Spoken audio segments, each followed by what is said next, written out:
ये वास्तव में उत्तर प्रदेश के पशुधन के संरक्षण और संवर्धन का एक नए अध्याय की शुरुआत है। 520 मोबाइल वेटनरी वैन आज के बाद से उत्तर प्रदेश के विभिन्न जनपदों में जाकर के 1962 टोल फ्री नंबर पर कॉल करके इन सेवाओं को प्राप्त कर सकता है। अक्सर क्या होता था, हम लोग देखते थे इन चीजों को, कोई जानवर बीमार है, कोई गोवंश बीमार है, कोई भैंस बीमार है, कोई बकरी बीमार है, समय पे डॉक्टर नहीं पहुंच पाते थे, समय पे सूचना नहीं दे पाते थे। वेटनरी चिकित्सकों की कमी के कारण अक्सर ये समस्या देखने को मिलती थी। दूसरा, कहीं पे कोई एक्सीडेंट किसी गोवंश का हो गया, किसी भैंस का हो गया, किसी बकरी का हो गया, समय पे उसको उपचार की सुविधा नहीं मिल पाती थी। ये मोबाइल वेटनरी वैन अब प्रदेश के 5 जोन में वहां पर कमांड एंड कंट्रोल सेंटर के माध्यम से संचालित होंगी।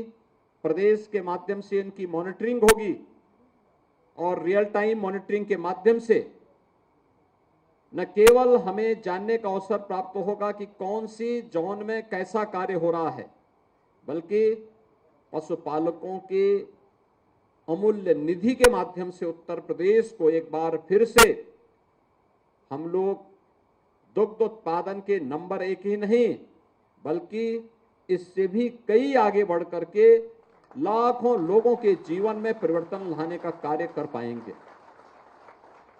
ये सचमुच पशुधन के क्षेत्र में एक नए युग का सूत्रपात होने जा रहा है और मैं इसके आदरणीय प्रधानमंत्री जी के प्रति हृदय से आभार व्यक्त करता हूं। हम लोगों ने पिछले 6 वर्ष के अंदर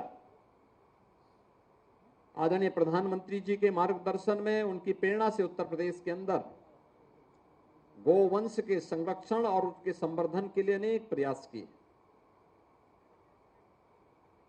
अन्नदाता किसानों के जीवन में परिवर्तन हो, उनकी आमदनी कई गुना बढ़े, इसके लिए तो प्रयास हुए ही, लेकिन साथ साथ अन्नदाता किसानों की फसलों को भी सुरक्षित रखा जा सके, इसके लिए पशुधन विभाग के द्वारा अनेक कार्यक्रम प्रारंभ किए गए। ये कार्यक्रमों की अपनी एक लंबी श्रृंखला है। आज भारत सरकार के साथ मिलकर के हम लोग नस्ल सुधार की दिशा में भी एक बड़े अभियान को आगे बढ़ा रहे हैं। निराश्रित गोवंश के संरक्षण के लिए 6,600 से अधिक निराश्रित गौआश्रय स्थल स्थापित किए गए हैं और मुझे बताते हुए प्रसन्नता है कि प्रदेश के अंदर कुल 12 लाख निराश्रित गोवंश हैं और उनमें से 11 लाख के संरक्षण की जिम्मेदारी अकेले प्रदेश सरकार उठा रही है, जिसमें प्रति गोवंश 900 रुपये महीने देने का कार्य हम लोग करते हैं। 3 प्रकार की योजनाएं उसमें हमारी चल रही है। पहली योजना जो सरकार के द्वारा संचालित निराश्रित गो आश्रय स्थलों में, जहां पर लगभग 10 लाख के आसपास गोवंश को रख करके उनकी सेवा, उनकी सुरक्षा, उनके संरक्षण और उनके संवर्धन के लिए सरकार कार्य कर रही है। इसमें प्रदेश के हमारे वेटनरी डॉक्टर्स का, राजस्व विभाग के कार्मिकों का, जिला प्रशासन का, ग्राम पंचायतों का और नगर निकायों का भी एक बड़ा योगदान उसमें मिलता है। दूसरा कार्यक्रम है जो मुख्यमंत्री सहभागिता योजना, कोई भी किसान अपने घर में 4 गोवंश रख सकता है। निराश्रित गौ आश्रय स्थल से लेगा तो हम उसे 900 रुपये प्रति गोवंश प्रति माह उपलब्ध करवाएंगे। हर महीने उनका भौतिक सत्यापन होगा और भौतिक सत्यापन के बाद धनराशि डीबीटी के माध्यम से किसान के खाते में जाएगा। तीसरी योजना जो इसमें हम लोगों ने संचालित की है वह है कुपोषित परिवारों के लिए ब्याई हुई गाय उपलब्ध करवाना निराश्रित गौ आश्रय स्थल से।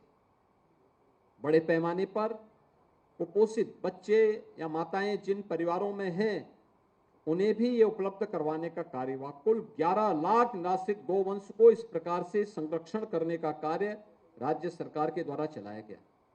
आदरणीय प्रधानमंत्री जी ने उत्तर प्रदेश के अंदर गोवर्धन योजना की शुरुआत भी करवाई। अब उसके माध्यम से उत्तर प्रदेश के अंदर गोवंश के द्वारा यानी जो गाय का गोबर है यह अतिरिक्त आमदनी का स्रोत किसानों के लिए बनेगा। बायोफ्यूल की यूनिट लग रही है यूपी के अंदर, वह अतिरिक्त आमदनी का स्रोत भी बनेगा और ये कार्यक्रम युद्ध स्तर पर चल रहे हैं। गाय के गोबर से आज उत्तर प्रदेश में कुछ जनपदों ने पेंट बनाने का काम भी किया है और हमारा प्रयास होना चाहिए कि इस पेंट को ब्रांडिंग करते हुए इसे हम सब्सिडी दें और इसको खूब हाईलाइट करें और प्रयास करें कि हर देव स्थलों पर अपने घरों की लिपाई पुताई पर इस पेंट का इस्तेमाल करें। राज्य सरकार इसको लेकर के एक नए कार्यक्रम को लेकर के आगे बढ़ेगी। और तीसरा जो कार्यक्रम हम लोग चल रहे हैं कि गंगा जी के तटवर्ती सभी जनपदों में लगभग हमारे 27 जनपद गंगा के तटवर्ती जनपद हैं।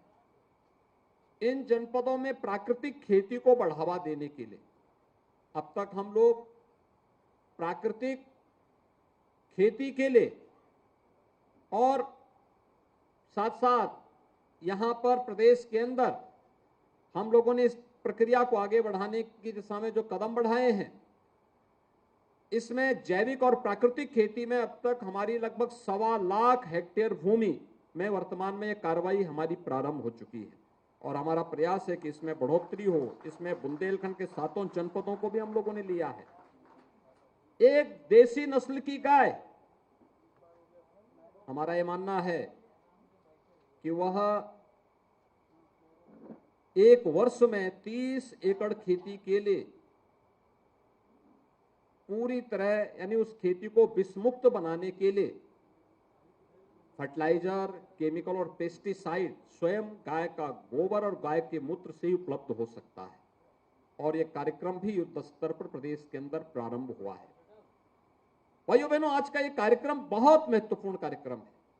जैसे कि रूपाला जी ने अपने संबोधन में कहा भी, अनेक योजनाएं प्रधानमंत्री मोदी जी के नेतृत्व में देश के अंदर पिछले 9 वर्ष के अंदर चली हैं जिसने देश के प्रत्येक नागरिक के जीवन में व्यापक परिवर्तन करके रखा है।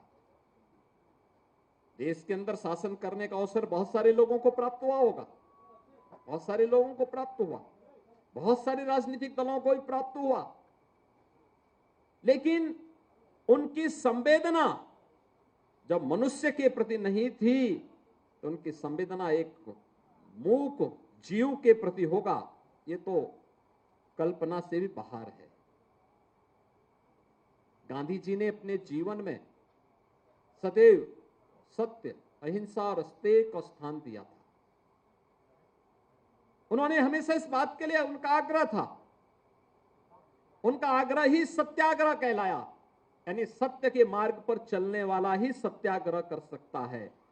असत्य के मार्ग पर चलने वाला कभी सत्याग्रह की बात करे, यह व्यक्ति के यानी आचरण और व्यवहार, आचार और विचार, कथनी और करनी दोनों के भेद को बहुत स्पष्ट कर देता है कि व्यक्ति बोलता कुछ और है, करता कुछ और है, कोई उस पर विश्वास नहीं करेगा। और सत्याग्रह के मार्ग पर चलने की जो प्रेरणा बापू ने दी, वास्तव में वही सत्य का आग्रह जो अपने जीवन में कर सके, मन वचन और कर्म से सत्य का आचरण जो व्यक्ति करता हो, उसके अनुसार व्यवहार करता हो, वही सत्याग्रह है। लोकतंत्र को कमजोर करने वाले सत्याग्रह नहीं कर सकते। आकंठ भ्रष्टाचार में डूबे हुए लोग सत्याग्रह नहीं कर सकते। मौन जीवों की बात तो दूर, मनुष्य के प्रति भी जिनकी संवेदना न हो, वह सत्याग्रह भी नहीं कर सकते। देश को जातिवाद, क्षेत्रवाद, भाषावाद और तमाम वादों में बांटने वाले भी सत्याग्रह नहीं कर सकते। अपने देश की निंदा करने वाला कभी सत्याग्रह नहीं कर सकता। भारत को कटघरे में खड़ा करने वाला व्यक्ति और भारत के बहादुर जवानों के प्रति जिनके मन में श्रद्धा और सम्मान का भाव नहीं, जो विपरीत परिस्थितियों में भी भारत की सीमाओं की रक्षा कर रहे हैं, उन जवानों के प्रति भी सम्मान का भाव जिस नागरिक के मन में नहीं, वह सत्याग्रह की अगर बात करे तो यह अपने आप में इससे बड़ी विडंबना और क्या हो सकती है।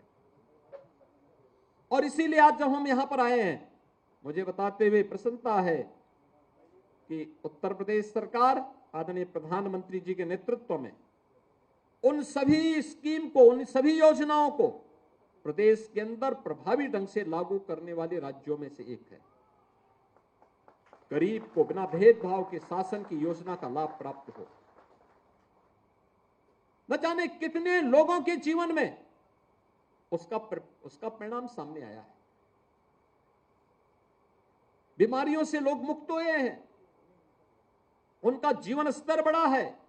ईज ऑफ लिविंग के स्तर को बढ़ाने में जहां उत्तर प्रदेश ने सफलता प्राप्त की है, वहीं उत्तर प्रदेश निवेश के लिए एक बेहतरीन गंतव्य के रूप में स्थापित हो। ईज ऑफ डूइंग बिजनेस में उत्तर प्रदेश ने एक लंबी छलांग लगा करके आज जो स्थान प्राप्त किया है, वह उत्तर प्रदेश के युवाओं के उज्जवल भविष्य को आगे बढ़ाने का एक सशक्त माध्यम बना हुआ है। मैं आज के इस अवसर पर